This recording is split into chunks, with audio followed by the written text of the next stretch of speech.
Hello, everyone, and welcome to this special edition to discuss the history of the Gainesville, Georgia 1936 tornado. Now, there have been a lot of occurrences in Gainesville's past that have been very significant.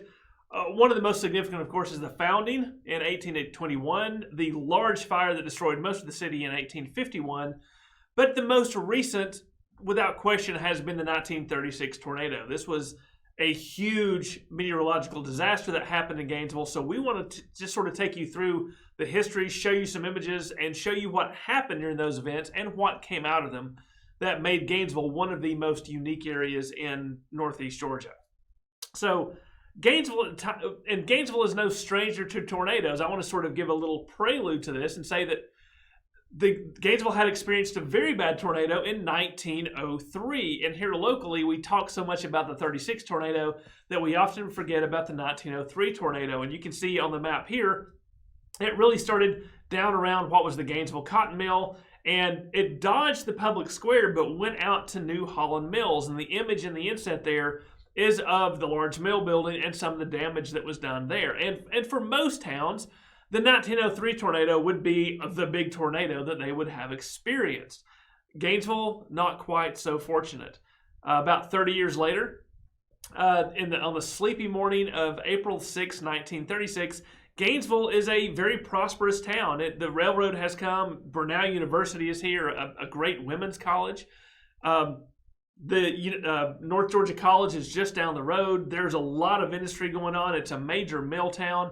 It's going through the Depression like so many other towns in this time, but it's doing pretty well. And on the morning of April 6th, this is before the time when there are large networks of tornado warning systems, right? There is no blaring siren. There is no annoying beep on the radio. There is no television.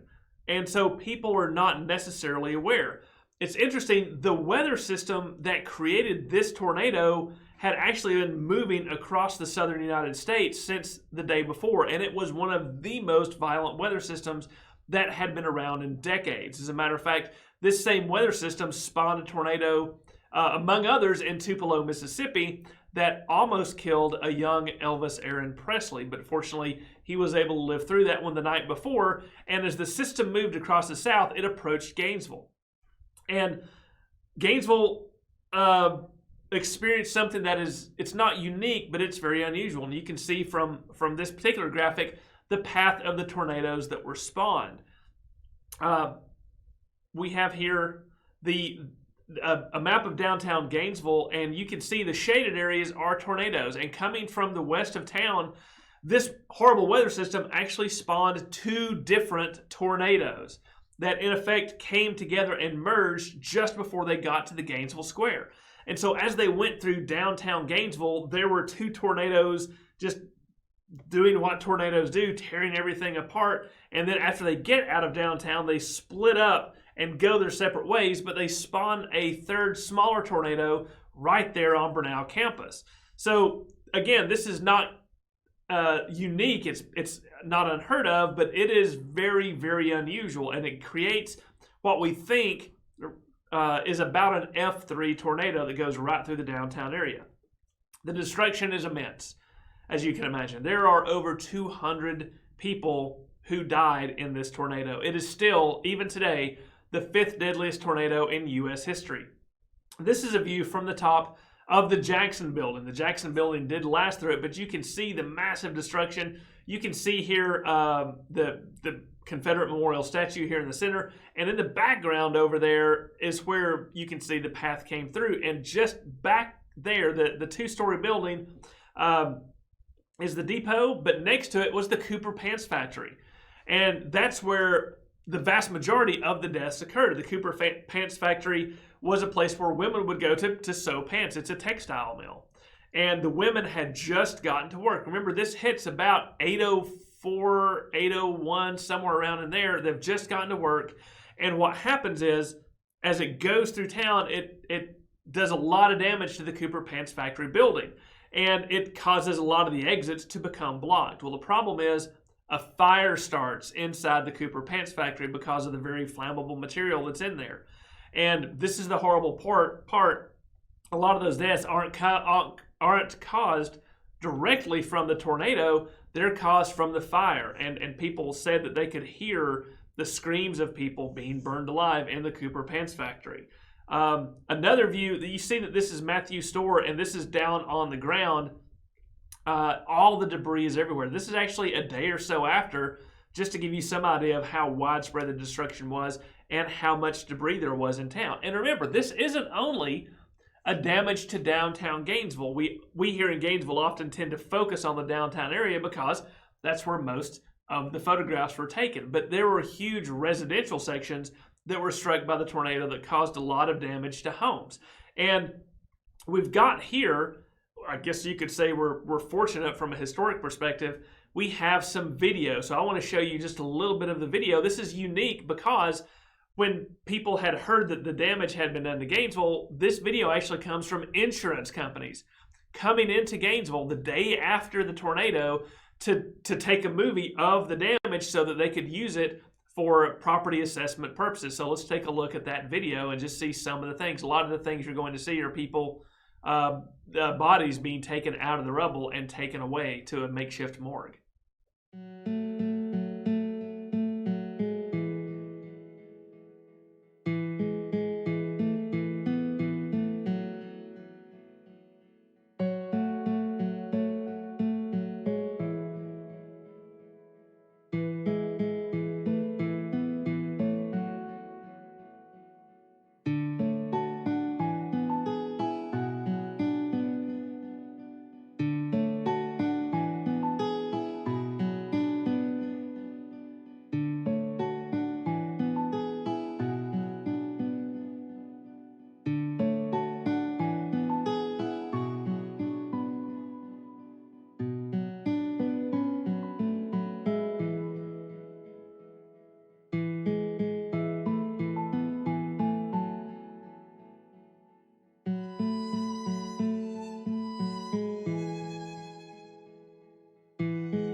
So we don't often have moving footage of something like that, and it's a little morbid, but it's fascinating, and a lot of folks who have lived in Gainesville all their lives will still recognize a lot of those landmarks, including this one that you see here. This is Brenau College.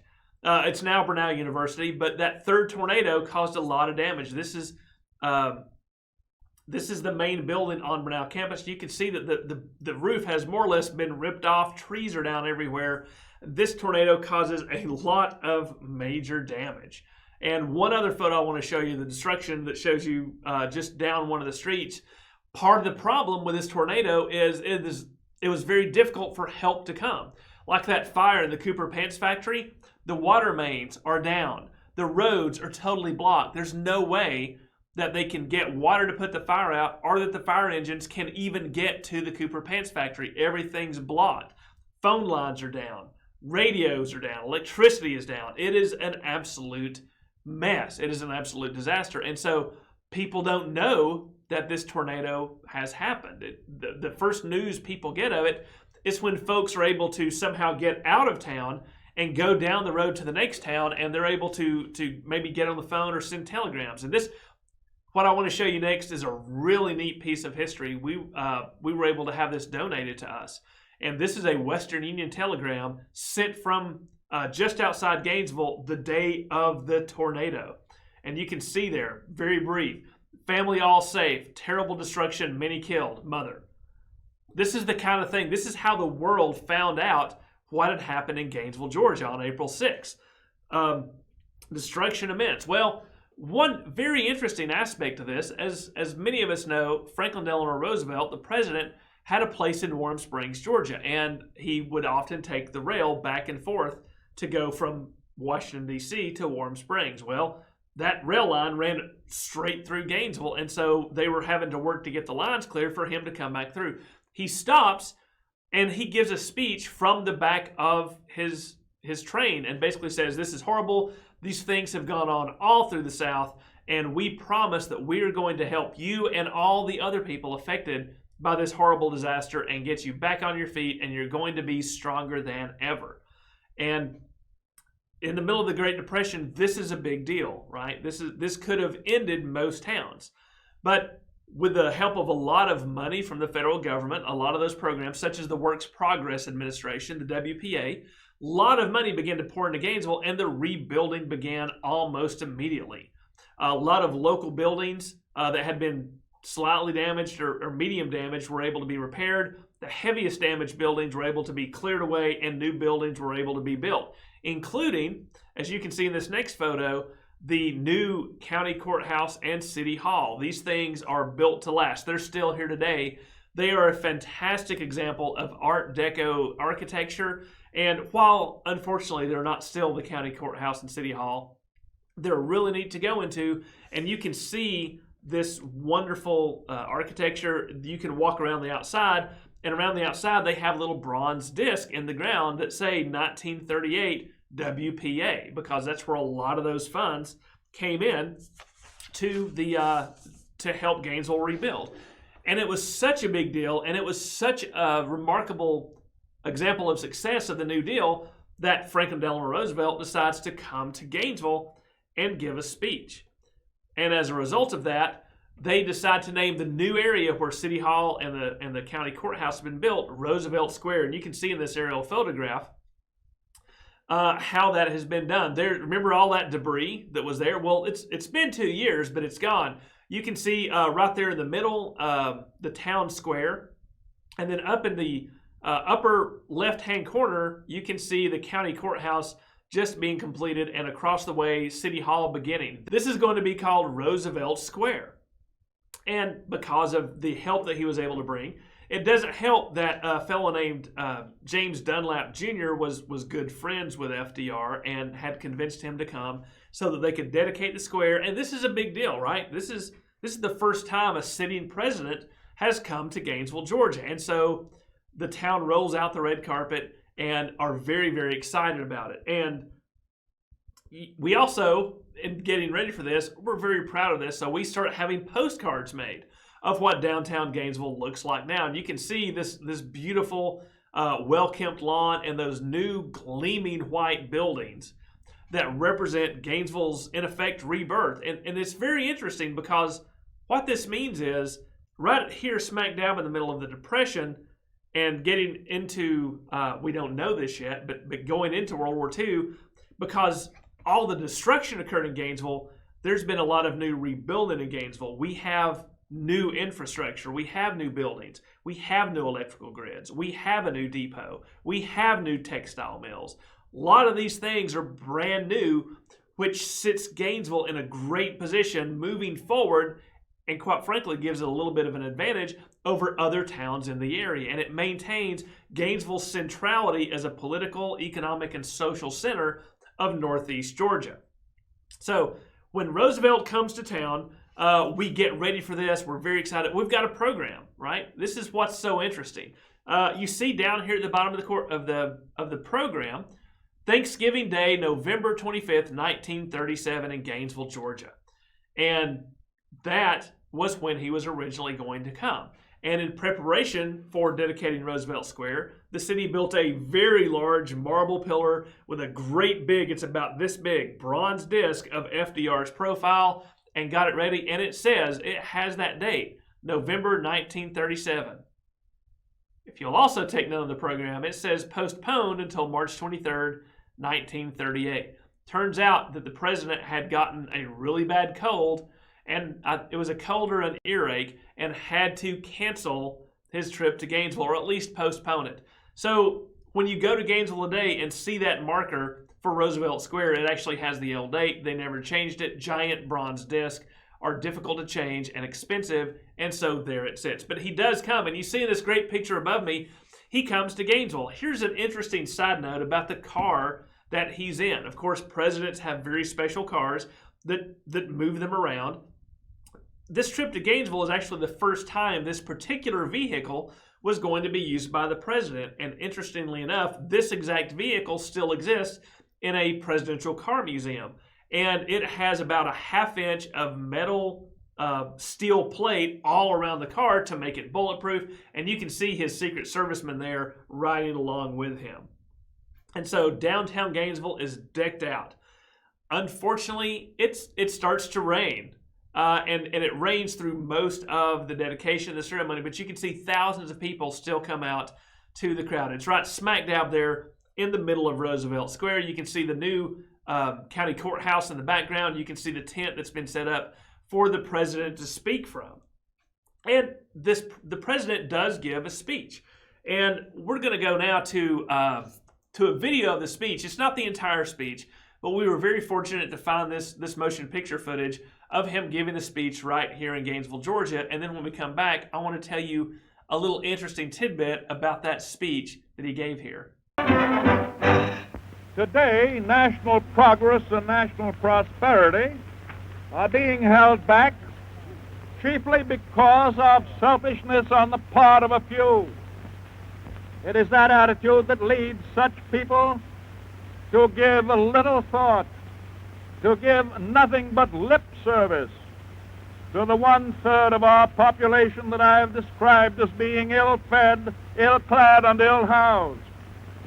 Georgia and the Lower South may just as well face facts. Most men and women who work for wages in this whole area get wages that are far too low. And when you come down to it, there is little difference between the feudal system and the fascist system. If you believe in the one, you lean toward the other. And I'm opposed to fascism as I am opposed to communism. Now, it's pretty neat to have a president come and speak in your hometown, but little did we know at the time that this speech was actually going to have a massive effect, not only in the United States, but in Europe. The speech he gave here has come to be called the My Brother's Keeper speech. And remember, this is in 1938. This is in an era when we're struggling to get out of the Depression. The federal government under FDR has been assuming a lot of power, as have governments around the world trying to deal with and get out of this economic depression. And as a result, the powers of government tend to expand to try and solve these issues and solve these problems. Well, as it turns out, this speech and some of the things that Franklin Roosevelt adapted in this speech, he says he's going to go and he's going to force businesses to do certain things. He's going to force banks to do certain things and give loans that are more beneficial to people. That's a lot of interference from a central government. This speech represents the most far left that FDR ever went. And when word of this speech gets out to international markets, especially in Great Britain, people are like, we're kind of nervous about this. We're not sure if British investment is going to stay in the United States. We'd like to get a clarification from the president. And what ends up happening is the president backs down. Now, what does all this have to do with Gainesville, Georgia? Nothing, right? This is an opportunity for the president to give a policy speech where a lot of people are going to be listening, and that's fine. Kind of neat that it happened here in Gainesville, Georgia. But, you know, in the grand scheme of things, the content of the speech was meant for a national and international audience and trying to place Gainesville into that context. Well, as I said, that set Gainesville up to move into the future with new infrastructure. And what happened is those who lived through the tornado sort of developed what they call the spirit of 36. And this is something that they were very proud to be a part of. They recognized the great tragedy, the great loss, and yet they knew that such an event would have destroyed a lot of towns. It would have just wiped them off the map, and it would have been very difficult for them to come back from it. But Gainesville, Georgia, and the people who lived here, with the help of FDR and the New Deal administration, was able to make things better, was able to really dig in and make the best of a bad situation. And so Gainesville, from that point, does continue to become an economic powerhouse. We have a naval air station here during World War II, and after World War II, we have a brand new industry that kicks off the poultry industry, which bolts us into the forefront of a national agricultural revolution following World War II. And this wonderful image is taken here at the History Center when we had the 75th anniversary of the tornado about 10 years ago. And we had some folks who were survivors of the tornado come together, tell their stories. We have some great interviews. We had dedicated a marker on the square because, interestingly enough, for as important as this was in Gainesville's history, there was not a single notation, marker, nothing was on the square in Gainesville that indicated that anything had ever happened on the morning of April 6, 1936. So we finally got a marker put on the square, and a few years later, the state of Georgia and the Historical Society put another marker just off the square, the one you see here, that talks about the loss of life at the Cooper Pants Factory and the Gainesville tornado. It's still a massive event in our local history and in our regional history, still the 5th deadliest tornado in the United States. There's so much history tied into this, but we wanted to give you this special members edition in a nutshell so that you'll know a little bit more about your hometown. You'll know about some of the things that have happened, and you'll know that going into the future, there's not much that the people of Gainesville can't handle and rise from the ashes from. Thanks for watching. We hope you've enjoyed this members-only live stream. We do this because of the support you're able to give us. We can't thank you enough. Keep watching, keep sharing with your friends, and until we can see you again, stay safe and take care.